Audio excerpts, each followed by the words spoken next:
তোমরা আজকে আমার অনেক বড় উপকার করলে। তোমাদের এই ঋণ আমি কোনোভাবে শোধ করতে পারবো না। তোমাদেরকে যে কি বলে ধন্যবাদ জানাবো ভাষা খুঁজে পাচ্ছি না। কিন্তু বাবা, তোমাদের সাথে একটা কথা বলার ছিল, যদি কিছু মনে না করো কথাটা বলতে পারি? কি প্রশ্ন করবেন করেন। আচ্ছা মা, তোমার গ্রামের বাড়ি কোথায়? আসলে স্যার, আমি তো আসলে জানি না আমার গ্রামের বাড়ি কই। জানো না? তাহলে তারা কোথায় থাকেন? স্যার, আমি আমার বাবা মার পরিচয় জানি না। আচ্ছা মা, তোমার সাথে তাদের কি হয়েছে আমাকে একটু খুলে বলো তো।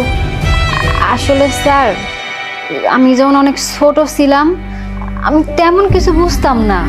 তখন আমার মা বাবা আমার মেলায় নিয়ে গেছিল শখ কইরা। আমি মেলায় যখন গেছি তখন বাবা মারে হারাই ফেলছি। অনেক খুঁজছি কিন্তু আমি আর খুঁজে পাই নাই মা বাবারে। তারপর থেকেই মানুষের বাড়িতে বড় হয়েছি। বড় হওয়ার পর হেরাই আমারে তার সাথে বিয়ে দিছে। মা, আমার একটা মেয়ে ছিল।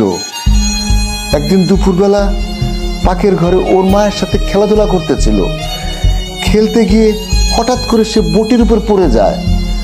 বটির উপর পড়ে গিয়ে হঠাৎ করে তার ডান হাতের এখানে অনেকটা জায়গা কেটে যায়। তাকে নিয়ে আমরা হাসপাতালে যাই, চিকিৎসা করিয়ে ভালো করি, কিন্তু ওর এখানে দাগ পড়ে যায়।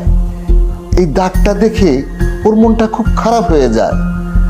ওর মনটা ভালো করার জন্যে ওকে আমরা মেলায় নিয়ে যাই। মেলায় থেকে আমার মেয়েটা হারিয়ে যায়। ঠিক তোমার দাগের মতো আমার মেয়েটাও এখানে